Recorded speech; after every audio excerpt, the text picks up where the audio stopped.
I am making this announcement in compliance with the Open Public Meetings Act, Chapter 231, Public Law 1975, Laws of the State of New Jersey.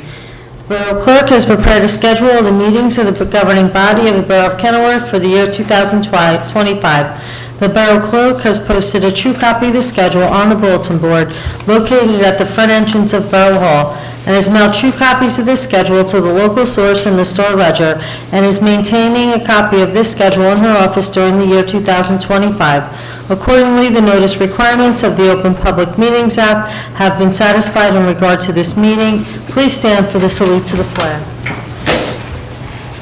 I pledge allegiance to the flag of the United States of America and to the republic for which it stands, one nation, under God, indivisible, with liberty and justice for all.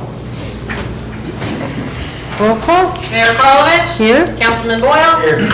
Councilman Finestrella. Here. Councilwoman Giordano Paserno. Here. Councilman Morrow. Here. Councilman Piper. Here. And Councilman Scurries. Here. You have a quorum. I'd like a motion to approve the minutes of August 20th, 2025, and also the executive session of August 20th, 2025. Second. Motion. Two motions. Motion made by Councilman Piper, I believe seconded by Councilman Finestrella.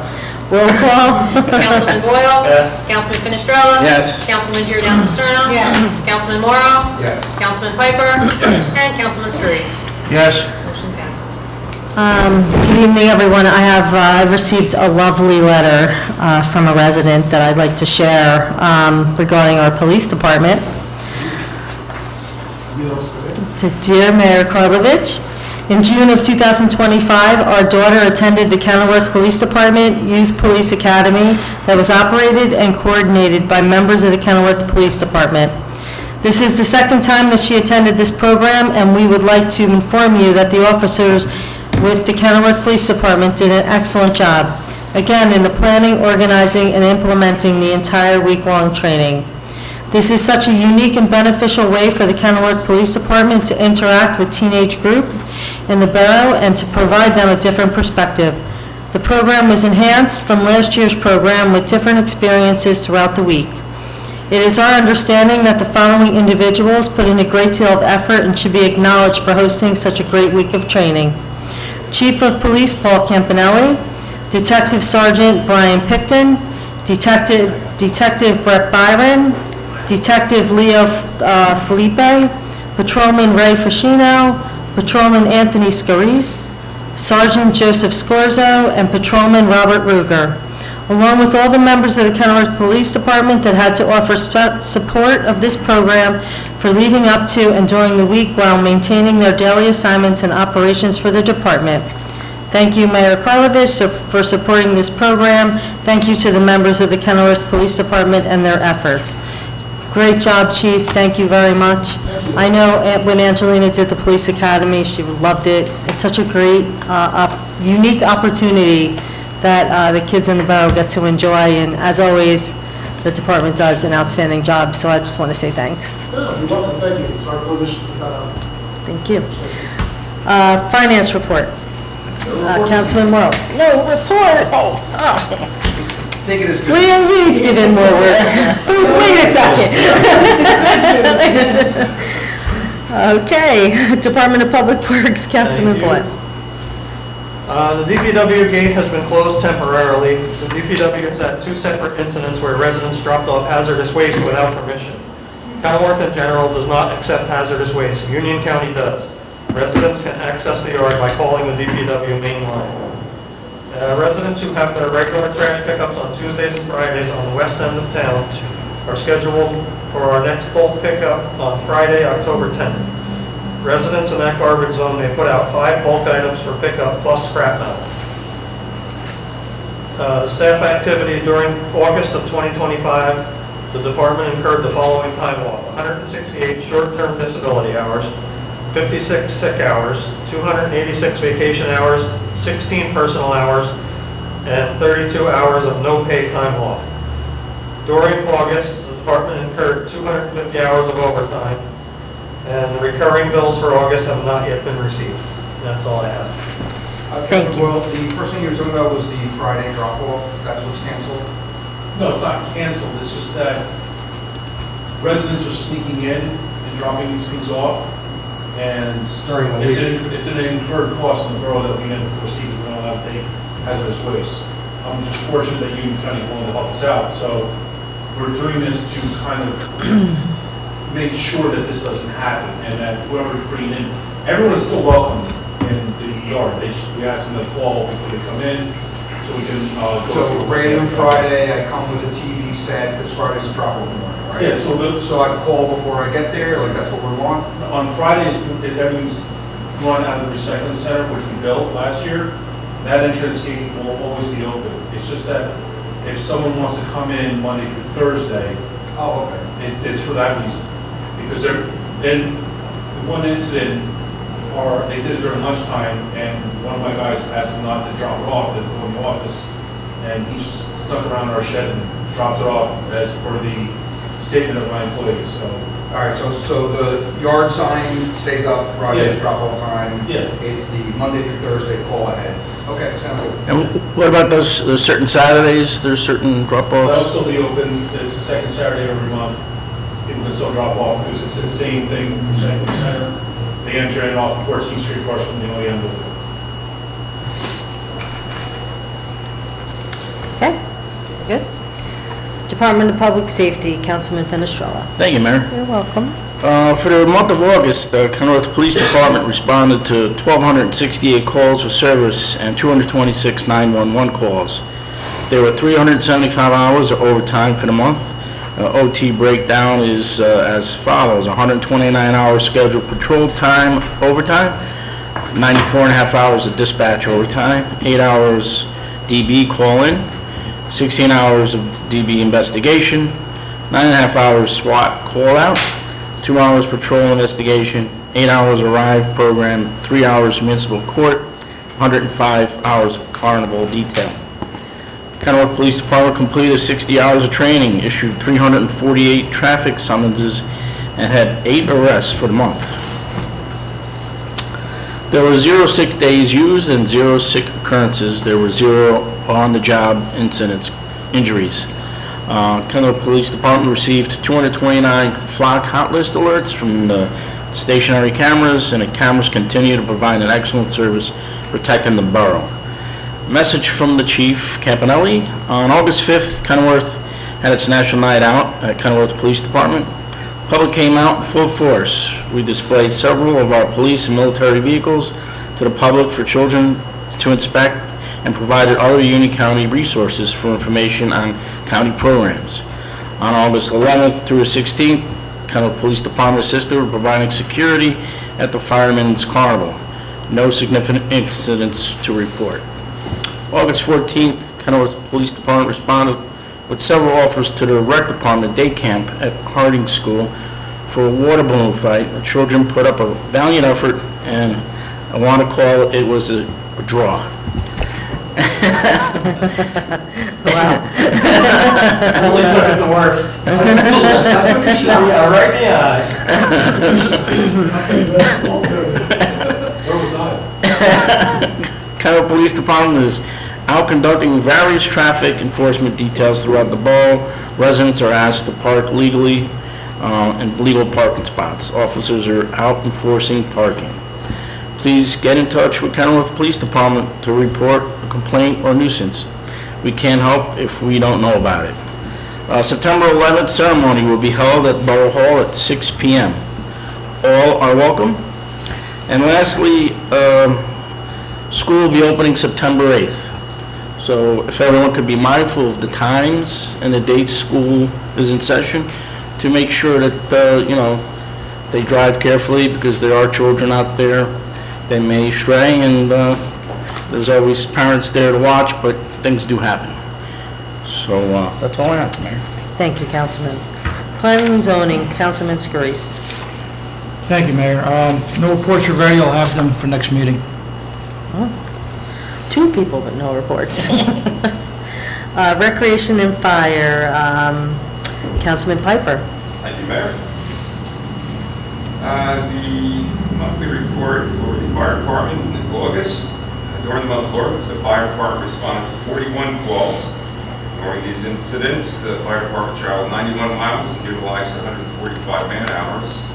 The fire department rescue squad responded to 38 calls, traveling 351 miles and utilized 171 man-hours. During the month of August, the fire department and the rescue squad completed 20 hours of training, and the additional man-hours in August were 257 administrative, stipend 1,302, building maintenance 8, vehicle maintenance 2, national night out 51, and extra work details 259. So the total calls for August were 79, total miles traveled were 442, and the total man-hours were 2,215. That's all I have. Thank you, Councilman. Health, Education, and Welfare, Councilwoman Giordano Paserno. Thank you, Mayor. I'll make up for the two that didn't have reports. The library, everybody I'm sure is aware they were closed for a couple of days. They replaced all the flooring on the main level, and it looks really great. I didn't see it personally, but I got a video of toddlers dancing and rolling around the new vinyl flooring, so the carpet was removed in the majority of the area. It looks great. They're continuing with their traditional programs for children and adults, but there are a couple of special events. September 15th is donut decorating at 3:30. September 16th is Read to a Dog at 4 o'clock. And cursive writing, a new session is starting. It's really popular. It starts September 30th through October 28th. Those are all for the kids, and we have an adult paint night Thursday, September 11th, starting at 6:30. For the Board of Education, we have, as Councilman Finestrello said, school opens Monday, September 8th, and they're having a grand opening ceremony. Anybody that would like to attend at 6 o'clock to walk through Brearley and see how beautiful the school has been renovated, the addition, and how nicely it all flows together. So that is Monday, September 8th, 6 p.m., open to everybody. Mr. Principal Bognowski wanted me to point out that they will be expanding the preschool. We now will have 5 classrooms, 2 additional to the 3 that were existing. So we are able to serve 30 Kenilworth preschoolers in Harding School, not the outsourcing some of the others. So I think that's a great service, because not only are we able to service the preschoolers that are Kenilworth residents, but they then go on from preschool through elementary school, and they get to know the school, the curriculum, and it's all cohesive learning experience. So that's really great. So I believe January they're going to have more open enrollment, so anybody that's interested should get in touch with Harding School. And the last is they are starting a strategic planning process. The first session is October 8th, 6:30 at Brearley, and they're really looking for community involvement, participants to voice their opinions, get involved about a strategic plan of goals and things we all want to achieve over the next 5 years. So I urge anybody that's interested in getting involved to attend the meeting Wednesday, October 8th at 6:30 at Brearley. St. Teresa's is having its first ever annual golf classic. It will be October 29th, 7:30 a.m. start to 4 p.m. It's at Galpin Hill Golf Course. And let me see, there is an email, hsa@mysts.org, or you could call St. Teresa School for more information. But it's their first annual, and it's a great fundraiser, and I think it'll be a lot of fun. The Health Department, we do have the part-time registrar secretary position posted. It will close out on October 31st, but Leoni is there until September 26th, so we do have time to really give everybody the opportunity to apply that's interested, and we did get a lot of applications already.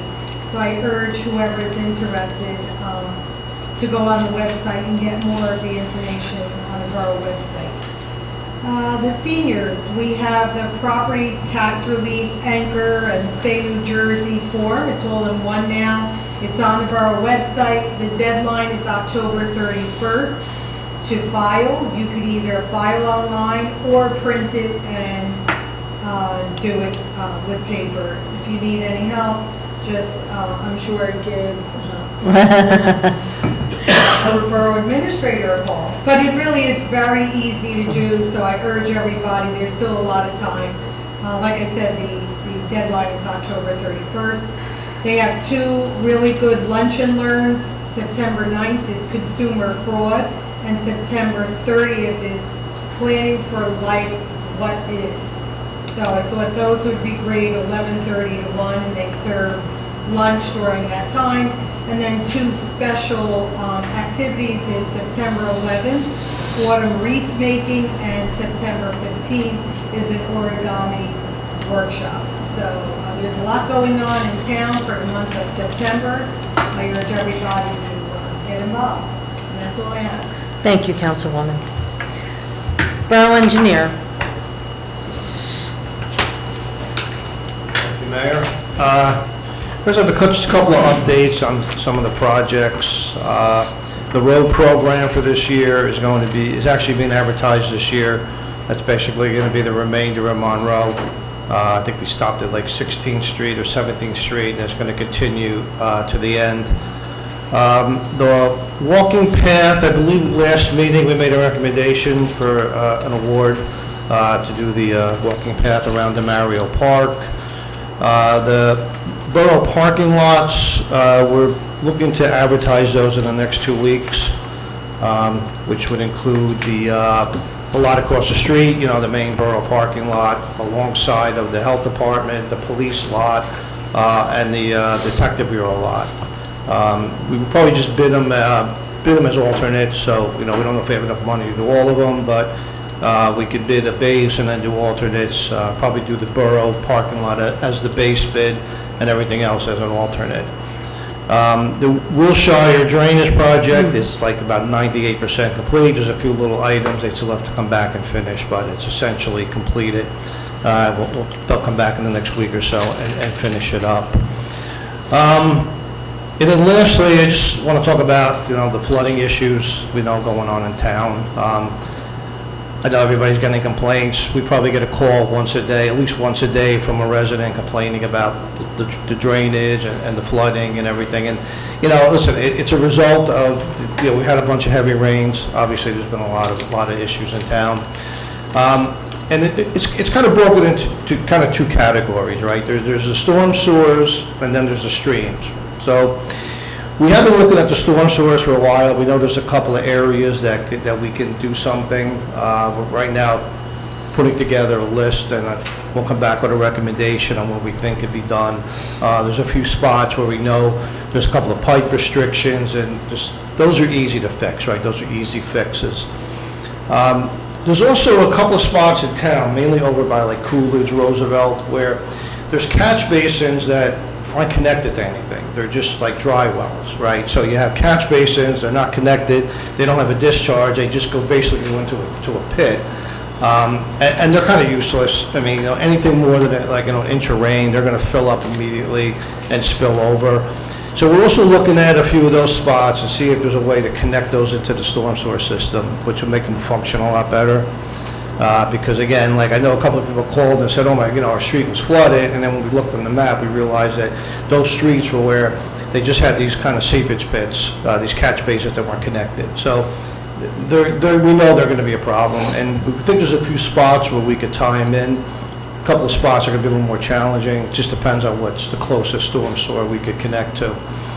And then, then there's the stream issues. After the last big storm, we went out and we did, looked at a couple of areas, we got some complaints. So we basically walked pretty much all the streams in town.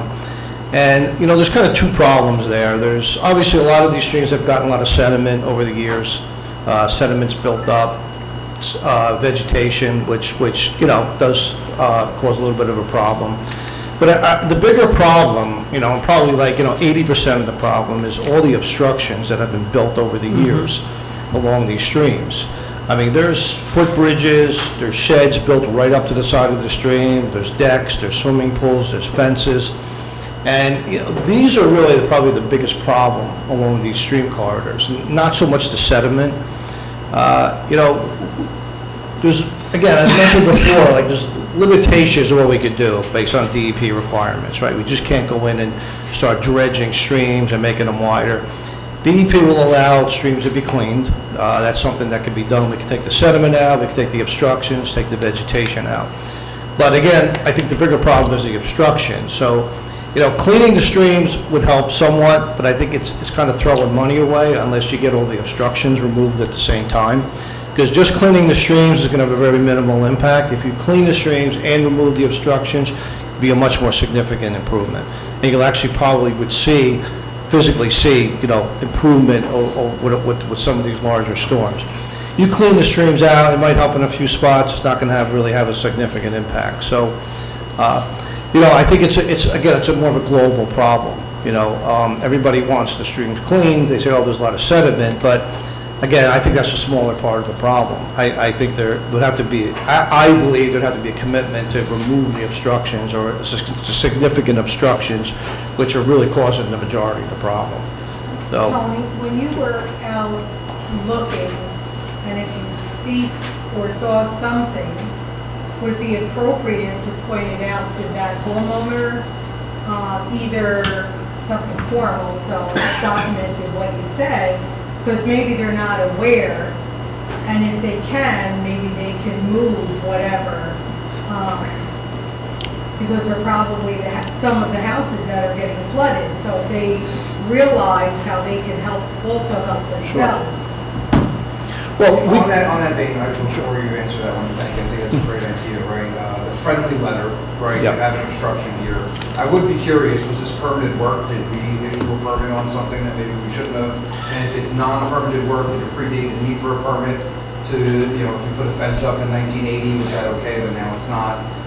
So I think a little bit of understanding around that, but I don't think it prevents anybody from a friendly letter. You have a Sure. shed where it shouldn't be, or Sure. today's And this code. may be the cause of some of your flooding. You may want to think about Right. moving it. yeah, probably a lot of these do predate the rules, right? Yeah. The DEP rules, they change all the time, and from the rules from the 1980s, the rules today are night and day. I mean, the DEP rules have just, they've evolved, and they become, you know, massive, right? So there's a very good chance some of these were built probably prior to, you know, some of the rules. Back in the day, the rules were more lenient. So, yeah, there's a good chance a lot of them would be grandfathered. Yeah, I mean, if there's a desire to do that, we could basically identify them and do, like I said, a friendly letter to the homeowners, just pointing out, you know, why it would be a good idea to remove these, what problems they're causing. You know, we've done that before. We did that probably 10 years ago along Wilshire when everybody was dumping grass and debris, and we sent out a letter and said, hey, you know, this is what's causing, why you shouldn't be doing this. And I think a lot of it stopped. I mean, I think it did. So, yeah, so, I mean, if that's something that the council would like me to do, we could certainly do that. Well, especially if somebody's calling and complaining, and if you go Yep. up their site and you say, well, you have this, you have that, and then follow up with a letter so it's documented, so it doesn't Sure. look like you're being non-responsive, and then maybe they could do something to help themselves as well. Sure. Yeah, I mean, again, I mean, it might even be better just maybe do it to everybody, though, to just go along and every obstruction, maybe let that homeowner know, rather than just base it on a complaint. Because, you know, you get one or two complaints, that's one or two homes, there's probably 50 homes that are, that are causing a problem. You know, I like the idea. I want to be a little bit more proactive, though. I think if you're walking in the streets and see something, say something, kind of a thing, that's fine. But I know, Greg, you and I have exchanged some emails. You know, the flooding is localized in a few areas, mostly flood zones in town. I did my own little research, Mark, and I'm going to have to ask you to validate some of this, but it looks like other towns have created maintenance programs where they codify the DEP rules as part of their own code and then set up maintenance service that if a creek runs through your own property, it is your responsibility for the DEP rules to clean it, but they have set up times for their DPW to come out and collect that vegetative waste. And it's specific to spring cleanup kind of a thing. It puts the whole town on notice that everybody should be cleaning out a creek that runs through their property. The DEP laws say that you should do this, and we're gonna set it up so we collect vegetative waste an extra day that week or in those zones. I'd like to think of other things like this that we could do. So I don't know, would you guys be able to sort of brainstorm a little bit, maybe look at what other towns have done to address flooding, because it is out of our control. DEP says what needs to be done, and we have to follow those rules. But there's probably something that we could do to help the residents. You know, we kicked around the idea of water-thirsty trees put up in town easement spots along these creeks. Would that do anything? If we did 10 little things, could we actually make an impact? So I'm wondering, can we get together and start talking about that and then Sure. come back with a plan? Sure, The other yep. issues are that I'm seeing throughout town, not just where Tony was mentioning, are people are expanding their backyards over our creeks with concrete structures and wooden structures. There's one guy who has a wooden structure. You can see the mark out for the survey. He went beyond it and now it's failing. It's literally dumping the fill into our creek. So that stuff I brought up to Tony and he's aware of it. I think we but- should address this with the code enforcer. I mean, if people have built into the creek, they need to remove that. I mean, not only for their own flooding, but everyone else around them. For their neighbors. That's not acceptable. I've been talking I think we need to get ahead of this. We've been talking with Like- Carolina on this, and they so separate conversations over the months, the last few months. I think letters need to go out, and I'm going to give Anthony a call and see if he can't start working on this when he catches up. We have been talking about it, I mean, me and Greg have been discussing. We have to do something about it. Yeah, yeah, I guess, I mean, Bill, you're right, it is a cumulative effect, it's not just one thing, like I was saying, just cleaning the stream isn't enough, you gotta clean the stream, Right. you gotta remove the debris, like I said. And look at cleaning the other- stream is going to look be at other costly, things. so if we're going to spend the money to do that, which I think we all would be willing to do, I think the residents also need to do their share as well, so that we don't just spend money and for no, and get no benefit from it. Yeah, it's gotta be a global program. Everyone's got to be on board. Yeah, absolutely, because if, But building into the stream with concrete structures, no. It just can't be. What happens if the homeowner refuses to do anything about it? Well, that'll be up to the code enforcement. I don't know that they can refuse without being fined. So, I mean, obviously, they can do whatever they want to do, but fines would follow, and, I mean, they're at fault. They are at fault, You so, have to go in there and clean up, take things apart. no, no. How do you feel somebody came to your property? I think it does depend on what type of stream it is, and how it's positioned. I mean, it may be, if it's a stream that's in someone's property and it's not a stream that's township, borough property, those are different circumstances. Do we have streams like that? I don't think we do. Although the streams are on private property, which is another, opens up another can of worms. In order, if the borough were to go in and say, we're gonna clean a stream, we would need permission from every single property owner. Like, I don't think we could just go in there and start doing that work. So now you gotta get every property owner to give you permission. There's liability issues, there's insurance, I mean, there's a lot of moving parts. Access. Yeah. There are, Damage to the bank going in, all Right. sorts of issues. there are some streams on the tax map where they're labeled on the tax map drainage easement, which means that they're owned by the borough. For example, the one that runs through Wilshire, Dorset, that all says drainage easement. That's the one that brought that Right. to my attention. But like Tony said, like, the one he's saying, property, that's, what is that, Tony? That's off of Trent. Yeah, but an easement doesn't necessarily mean the borough owns it. Those easements go all the way back, and they're on the original filed maps. Like, some of the filed maps in Kenilworth, these subdivisions were created like 1910, 1920, and we did go back and look, and there's no description of what they're for. They just say drainage easement, and that can have a lot of different meanings. That could just mean that all the property owners have to be aware that they can't build into that drainage course, right? So, yeah, it doesn't necessarily mean that the borough owns it, because we did some research, we pulled some deeds, we tried to figure out, what the easements are for. The only reference is to the original file map. Most of the deeds don't even reference it. So it's basically, my opinion is that when those subdivisions were created, 100 years ago, the easements were put there so the property owners, when they bought those lots, they were aware that there's a drainage course and you're not supposed to encroach into it. The borough has always taken the position that those streams are on private property. I believe they are also. I don't know if I think we could research it back further. I think we didn't search all the way back, like 100 years. We pulled the file maps, they're easy to get from the courthouse. But without doing a really extensive search to see if there's actually some description in a deed that would specifically say that that was an easement to the borough of Kenilworth, I don't think you're going to find that, because they only show up on the file maps. And all it says is drainage easement. So, I don't believe the borough owns those. I think they're on private property. We're not even sure if that easement means the borough could even go in there, right? We don't know, like, it doesn't say. You have to see if there's a recorded easement. Yeah, we have to see if it's recorded, right, because it doesn't say, drainage easement to the borough of Kenilworth for the purpose of maintaining blah, blah, blah. It just says drainage easement. That can mean 100 things. So we can't assume that the borough has the ability and the permission to go into there just on the fact that there's a drainage easement shown on a file map. Unless you think different. No, I agree with you. Yeah. Can I just ask a question? How many of these obstructions do you think exist in these streams?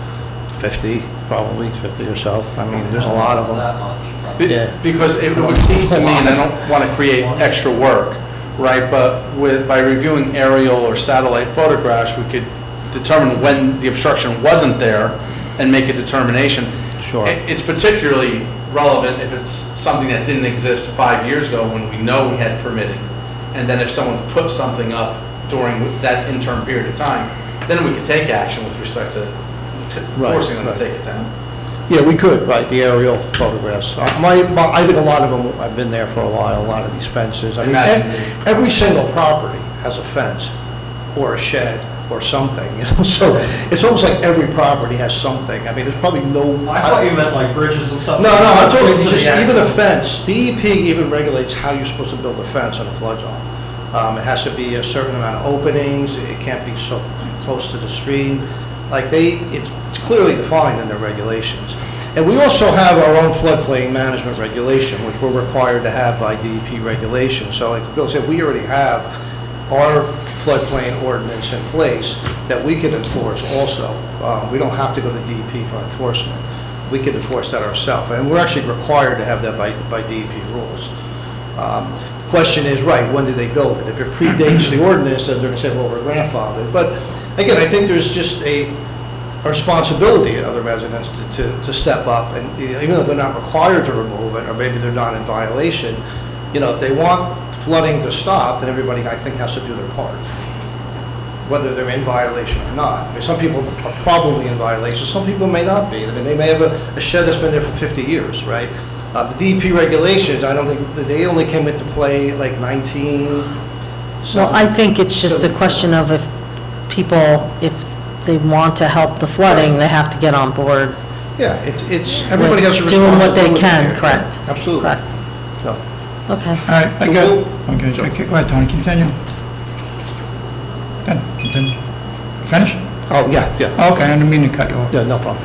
All right, I'm familiar, I want to mention some hot spots and some of the other things. I'm not exactly, some of them might be Greg's turf, your turf, so on.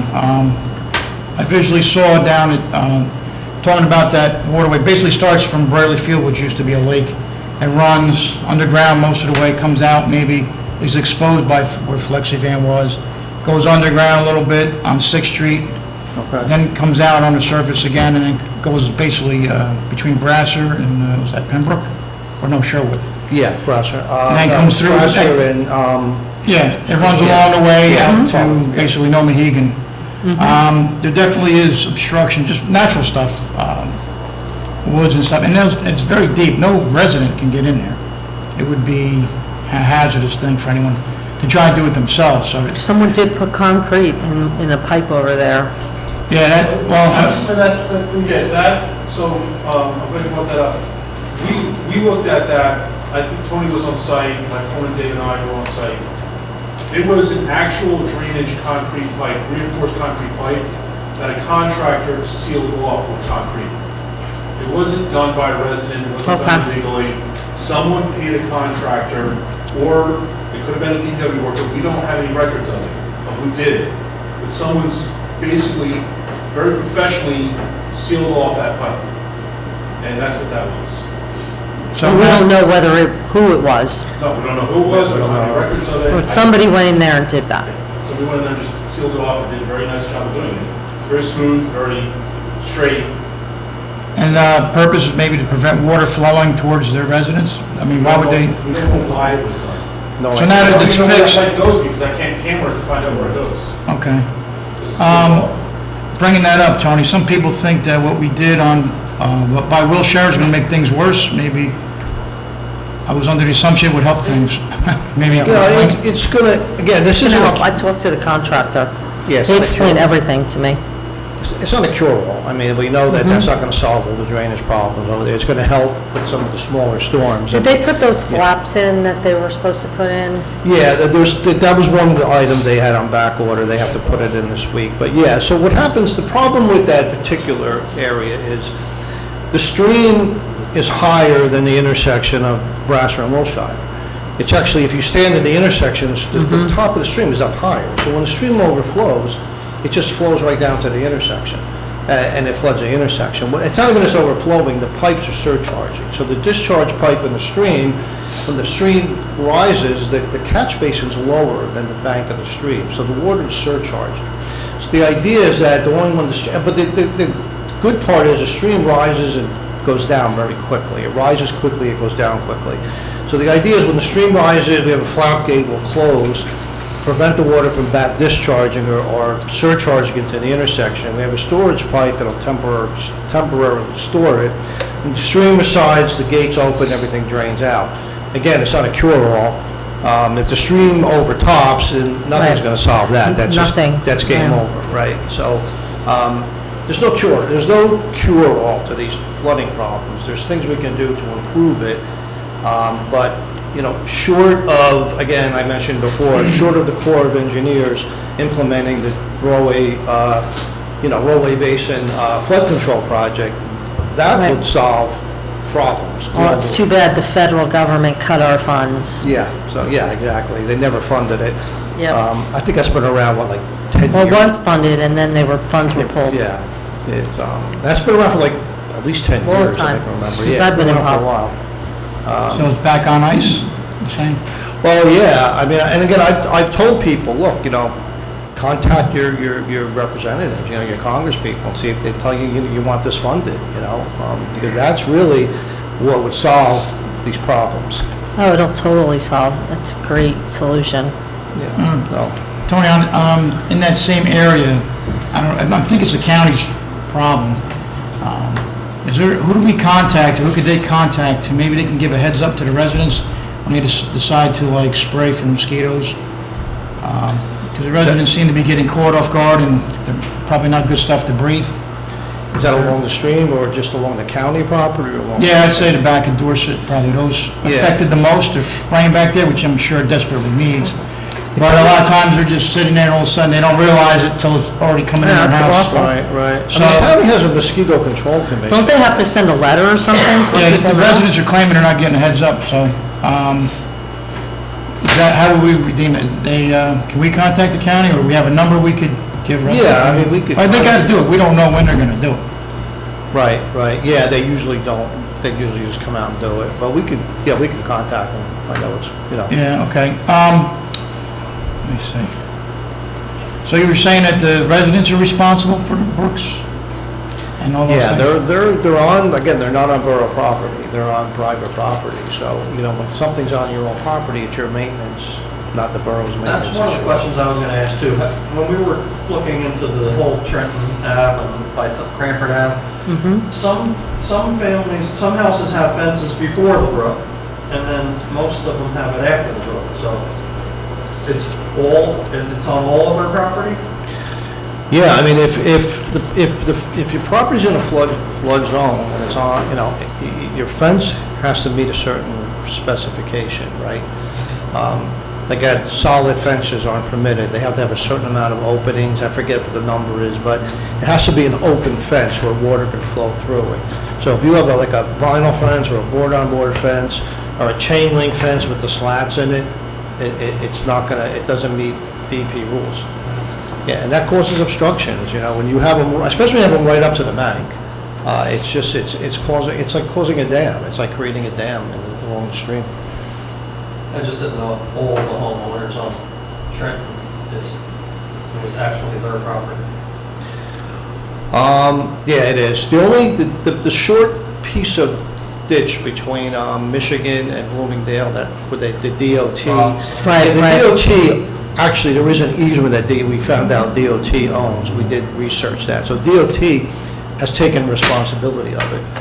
Believe it or not. They actually have been going out there and maintaining it, only because it's noticeable. It's documented. I mean, they can't say it's not there. Yeah. We found the documentation, so. But then the one further down by the grab and go and everything where Hearth parks their trucks and everything, that's all fenced in. You can't even get in there. Yeah, and those fences, again, they're not supposed to be there. Now, they could have been there for 50 years, which would be, well, you know, but again, if people want to stop flooding, I think it's everybody's responsibility, not just the boroughs. Everybody has to do their part, so. You know what might be advantageous, if we could put on the borough website, the map of where these streams run, because I don't think people see the broader connection. Right. It starts here and it goes through and all of that. And maybe put what the requirements are for building in a Yeah, flood zone. Absolutely. And then you could see your own block, your house, where the stream, either if you can't see it where it used to go, then you'll understand why your yard floods often, but you're not seeing it, you have a high water table underneath your yard. Yeah. I'm a little more aware, only because it is right across the street from me. The one that goes across Bloomingdale, down Trenton and Union is right across the street, and to see where it connects, I think people it would be informative. Sure, we could make a sketch and put it on the website. Yeah. Yeah, the rules too, I mean, they can see the Yeah. rules. I love an all-of-above strategy. How about we do this? Savino, you run the Planning and Zoning Committee. Could we make that committee be the intermediary for a bunch of suggestions coming from DPW and the engineering? I would like to know also what other towns are doing with this maintenance stuff that I was... Did you have any in mind that you? I have wetland provisions from some town I can send you. Could you? It'll be a Yes, start. just a place to start. I don't know if it's Yeah. a good one. Okay. But maybe that's what we do. And Savino, would that be all right? Yeah, we should. Follow this through the Planning and Zoning Committee and then come back to council with some recommendations? Yeah, Because we're that's good. spitballing a few good ideas here. We Yep. should do all of them. Yeah, absolutely. Okay. It's a cumulative effect, you know, every little bit will help. No one thing is gonna help at all, but you put it all together, yeah, you'll start seeing the results. Well, continuing on that, on 7th Street, which we just redid the sewers, or at least some of the sewers, right? There's no catch basins there? I didn't see any. And that means, from the contour to me, I think, looks like all the water runs to 6th Street. And on 6th Street, there's only 2, and that empties into the brook. They don't empty into, like, say, storm sewers. And that pipe's only 14-inch, and it looks like it's collapsed. And that's where maybe, Greg, maybe we could take a look at it. Where it runs, the ground is sunk in down there, so that's kind of a sign something's going on. It's getting choked off, so, I mean, I don't know if we could add another pipe, some other point, or even so, the pipe comes out straight, the flow's coming this way, is that impeding the flow? Some people, thinking maybe an elbow, so that when it does come out, would that help the flow that way? These are some small fixes which might alleviate it. And I don't know if there's any way to, if that's the only spots, I mean, we're dumping into the brook. If we could dump it maybe somewhere else, would that help alleviate that whole flooding? Because that's the brook that goes and is creating havoc all the way down. Yeah, I'm not sure there's anywhere else to go with it. I mean, everything just drains into that one brook, so. Do you think the elbow would help? Could, if it helps, yeah, you could get a little better transition, let the water get in. So we'll take a look at that for sure. We'll be able to take a look at it, and at least if we find out the pipe is collapsed, can we look at that? Can you got a scan, like a camera? Yeah, we got a camera, we can take a look. Yeah, the sewer grate's right there, I don't know if you would go in that way, or, I sent you guys, well, I know, I sent you the pictures. Yeah, I'll work with, I'll. talk And to the property owner says anything, he goes, I'll, take the fence down, he could use some help. And also, you can see how, right on his property, it's a lot of debris. They said about 20 years ago, they cleaned it out. But that would be too much for an elderly gentleman, there's no way he's gonna do it Right, himself. right. And, I don't know, maybe there's grant money, if there's something, I don't know, we should be able to help citizens, I would think. Because it's definitely a choke point, it's a couple feet high, so it's not gonna get past maybe 2 foot wide until it's really like level with the ground, the creek. It's that big an obstruction, if you take a look at it, and it's got some bricks, and so whatever probably got washed out, we need to clean that out, or at least try to figure out a plan. But I don't think residents can to do that, physically do that, or I can't imagine what it would cost to even get a contractor back there. But they would be allowed to clean it out, though. That's a big question. I mean, they could clean it, yeah, I mean, they could hire somebody to clean it. It's on their property. There are contractors that do that. Yeah, absolutely. There's nothing stopping them from hiring somebody. So that would It's their be- property. That would be in between 40 and I think 38 or 34 6th Street. Okay. Right there, that's where the pipe is. Well, you see where the sewer grate is, right there. If you're Okay. standing facing the brook, the person on the left said you definitely have open access. All right. So at least see if that pipe's collapsed, because if it is, then that's going to cause the flooding on the street, which they say is getting up to like the bottom of the door of the car, and they've lost a few cars. Everyone on that street, as they see some rain, they all got to move their cars. Yep. So at least if that's flowing into the creek, maybe All they'll, right, I think we should have the committee get together and then have, Yeah. because this is going on pretty long, and then have the committee meet, update council and the engineer, okay? For Greg, I don't know if there's a few trees that I need you to take a look at when you get a chance. Obviously, you prioritize what you think you got to do. Yeah, just send me an email with what your residents have asked. Yeah, I sent you some pictures, make sure you got them. Okay. Also, Mayor, I don't know if we have, I know Cranford's got like floodgates, they got like 4 floodgates. Can we ask them, would that help, Tony, if they say, no, a storm is coming? Can they drain down? And so, would that help, I think? That was the idea of the Orange Reservoir, was Yeah. that Yeah, Orange can do it too. they would hold the water. This is the funding that we lost that was supposed to happen. They would, if they knew a storm, they would follow the weather, Mm-hmm. they would slowly release before, then close it and hold that water upstream. Yeah. And then, it would actually work, and then release it again, then slowly after the weather was over. What But, about Cranford, though? Those locks exist now. I mean, I I don't think know. they keep the water up for the Cranford Canoe Club, but if they know a storm's coming, can they They- open them? Is that a major? they do ordeal? open them, they Okay. do open them. I don't know exactly what the criteria is, but I have witnessed that water be higher and lower at different times. So it's a question, it's definitely a question to find out Is it- how, Yeah. Is it automatic protocol, like they'll do it, or do we gotta request that? or- Yeah, I don't know, but I could talk to our engineer. I'm not sure, again, I'm not sure what the criteria is for how they do it or why they, when they do it. So, I mean, those, again, whatever they're doing, they have to be doing it in conjunction with DEP. You just can't regulate Right. you can't regulate the Rahway River yourself. So whatever they're doing, Right. it has to be in conjunction with the state. There has to be oversight on that, I'm sure. So we can look into it. Quick question for Chief. All right, Tony, thank you very much. Well, actually, Greg, I'll before follow you those go, things. you'd mentioned the parking lot job that you're Yep. going to finally paint the senior lot. Yeah, we'll piggyback that onto that, yep, absolutely. Chief, You got flooded with questions. besides the speed limit signs on 12th Street, in between, I guess it's Lincoln Drive, I guess by Bobby Jean's and Cardella's, there's a lot of U-turns there, and can we put a no U-turn sign there to kind of discourage It's that? county road. I will notify the county and see if we can get more signs put out there. I have officers that are out there doing radar, especially in that area. We get lots of requests because people are complaining. Supposedly trucks going down certain streets, U-turns over there, left turns over 14th Street. As Councilman Finestrella read in my report, I have what I have available out there enforcing those types of violations. U-turns, we're a small department, we can't be everywhere at once, but we're doing what we can. Yeah, maybe a sign would help, because, Well, the signs are out there. Unfortunately, Councilman, with all due respect, people just do whatever they want to do. that's true.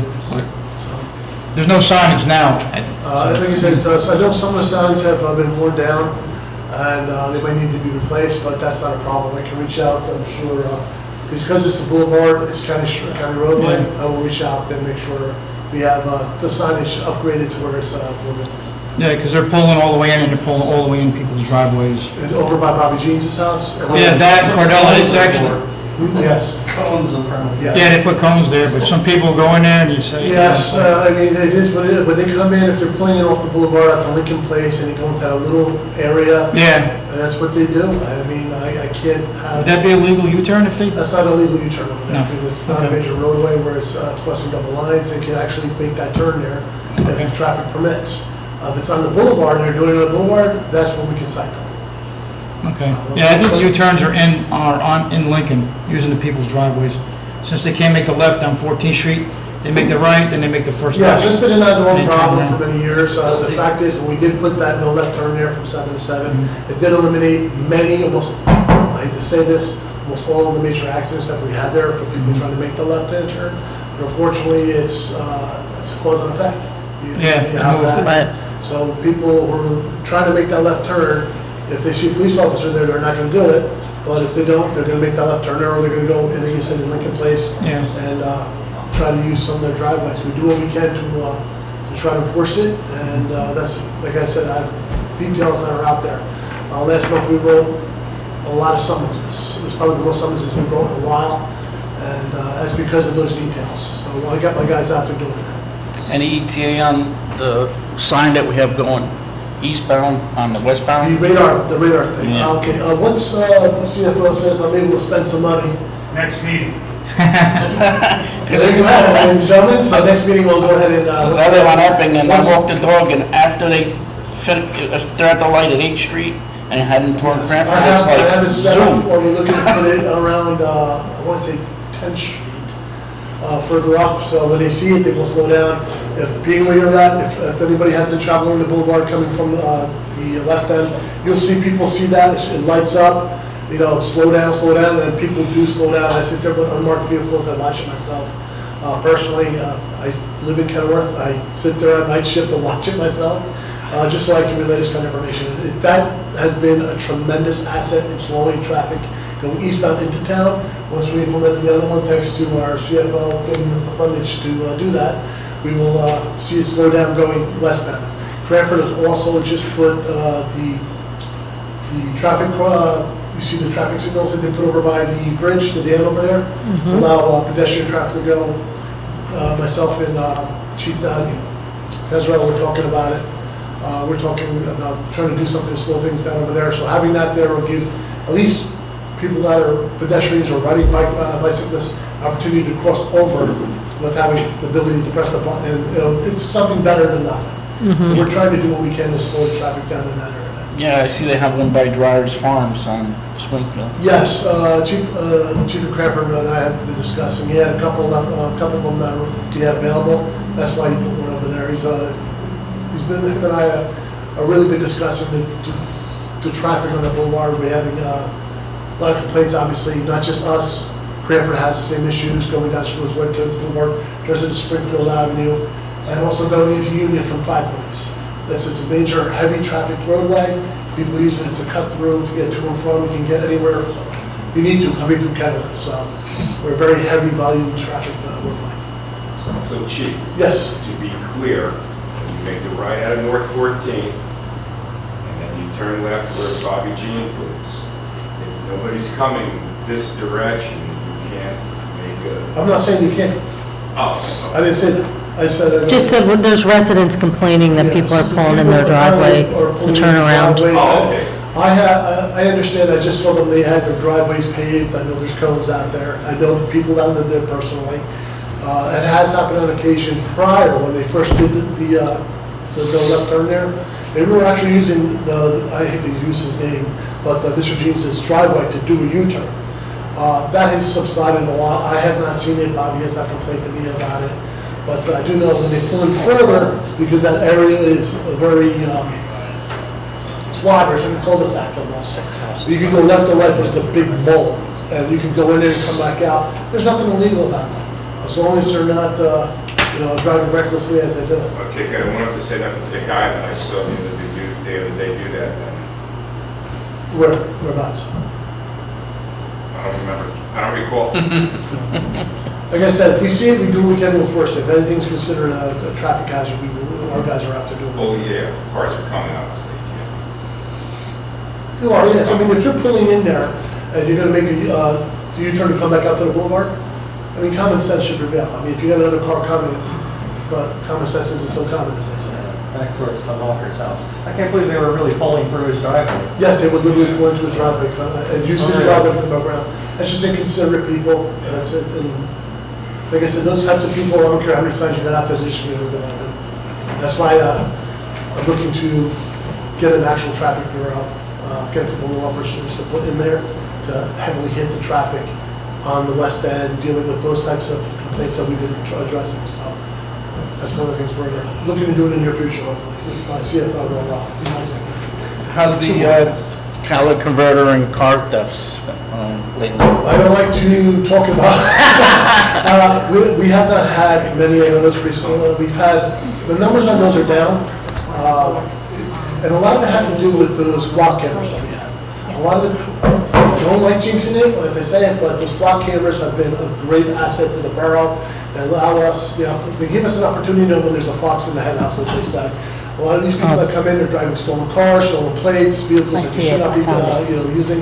And when they come through those cameras, we get an instant, hey, you got a problem. This guy here that shouldn't be. And the officers are out there, and those cameras deter a lot of them. So as soon as we see them coming, they're taken off. And it deters a lot of nature crime. We're very lucky with them. Our officers are very diligent on staying on it. I'm sure when you guys come into the boulevard, on the east end, you'll see a car sitting primarily by the Acme area. We have posts out there specifically for those cameras. Because if they're coming into town and it hits, it's like literally probably a 10-second delay. And it goes into headquarters, we have an officer sitting in the area where, okay, here it is, I see it. And, they either stop or they, take off. And we do what we can to make sure our officers are safe in the process along with the residents. They either chase them and able to stop them, or if they just chase them, then break them off and let them go. Anything else? Question, nice? For now. Thank Now, you. all these signs to go to you or Greg, you gotta go to you, because it's all traffic stuff. No, it depends on the signs. If you want a sign, Greg and I have a very good relationship when it comes to that. He maintains the signs. Yes, I know. He's gonna shake his head now. But you tell me if you need certain signage. Greg and the DPW have been putting up the signs where required. We're looking to put the signs up for the parks, I believe. We just got that, right? No, we're still waiting on the proofs. The proofs. Okay, I'm sorry. So we're working on that too. The signage, you come to me or you can come to Greg. Both of us together will go ahead and put you on. Greg actually has the vendor will take care of it. Did they put up that no turn on red on 14th in Monroe, turning right off of North 14th towards the high school? So I think they took it down due to During construction. construction. Yeah. That is something we did discuss. What was that? The North 14th. No right turn? No right on red. No red on red. Oh, no, right, right. Remember, we discussed that a lot. Yeah. Because they just finished up, so it's a good possibility now that they're finishing. They literally put the fence up. I think they did within the last week. That whole area has been fenced off, so hopefully that's under the list of things to do. In regards to construction, Come on down. well, I don't know if you're aware of this, the Board of Ed, I reached out to the Board of Ed, they put up a sign on Monroe heading west. Right before it says no left turn. And I knew what they meant. It says no, they don't want to make a left-hand turn, is that a new driveway they built. So I called them up and I told them, you're confusing the residents because they think they can't turn left at the intersection. So they're gonna add to that sign, into school driveway. So just so you guys are aware, in case anyone calls you and complains, because I've already gotten complaints about it. And I reached out to Board of Ed, they're making a sign, custom sign, and they're gonna fix that issue. Similar to the loop at Harding where people heading east try to get into that loop, and they put up plastic barricades, which, That is not a drop-off. Those who have, we walk through at the new section, that is not a drop-off area. No. That's specifically for the admin and, certain parents. I mean, parents can pull up there and park if they have to run in, or they have to, they'll be, right, That is right. not going to be a drop-off area. That's why we wanted to establish that up front. Right. Because some people think that's what it is, and I said, no, it's not. Drop-off is not changed. It's going to be in the back of the school, so. Yeah. And it's good that hasn't changed. Thank you. Thank you. Thanks, Chief. Thank you very much. Thanks. Okay, Borough CFO. He's got the money. I feel kind of left out tonight, but just next meeting, the capital bond ordinance will be available for spending, so I'm sure you'll see several awards on at that meeting, and that's all I have. Thank you. Borough Attorney. Nothing for public consumption, but we do have some closed session items. Thank you. Administrative Officer. 3 funding opportunities were applied for since the last meeting, the Union County Grading and Union County Recreational Trust, which is supported by a resolution that's on consent for this evening. Also, the PSE&G Direct Install, if approved, it will help us replace the HVAC cooling systems in Borough Hall, Fire Department, DPW, Rec, and OEM buildings. The program pays up to 80% of the cost of the upgrade, and the customer portion can be paid over 60 months with no added interest through on-bill payment. The process started with a free, no-obligation equipment survey by the auditors. I'm currently working on the 2026 renewal for the Borough General Liability Insurance coverage. I anticipate having that finalized by either the end of the week or early next week and have that submitted. The Motor Vehicle Commission Mobile Unit event was very well received. A lot of the residents and staff that participated in it, they came in, they were done in 15 minutes. They got their real IDs. And actually, there was a lot of comments about how seamless it was and hopes that we would host another one. And I do have a couple of things. I'm going to just for throw out a executive shout out session this to evening. Senator Cryan, because he sent that mobile DMV here, and I used it as well myself. So they don't always get the recognition they deserve, and he really, it was really, really nice of him. I'm grateful. Also told me they were happy. Yep. And thanks Senator Cryan for that. Yep. Okay, go ahead. I wanted to not I forget. have a few things for executive session. That's all I really have, with the exception of, I just want to point out that the DPW superintendent lost the bet, and I had him shake his face. I was wondering. yeah. All right, Is that what? okay. I did notice it. I didn't recognize them either. I was like, Okay, next for council consideration is the consent agenda. Oh, that's your thing. Consisting of, I'll say, resolutions 25 through 189 through 25-194. Is there a motion to approve the consent agenda? Motion. Motion made by Councilman Fenestrella, seconded by Councilman Morrow. Roll call. Resolutions 25-189 through 25-194 have been approved by one motion. All items will be recorded individually in full in the minutes. Councilman Boyle? Yes. Councilman Fenestrella? Yes. Councilwoman Giordano Paterno? Yes. Councilman Morrow? Yes. Councilman Piper? Yes. And Councilman Scurries. Yes. Motion passed. Yeah, I'd like a motion to open the floor to the public. Second? Motion made by Councilman Boyle, seconded by Councilwoman Giordano Paterno. All in favor?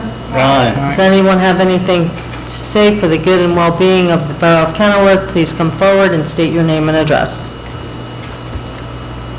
Okay, seeing no one, I'd like a motion to close the floor for public discussion. Motion?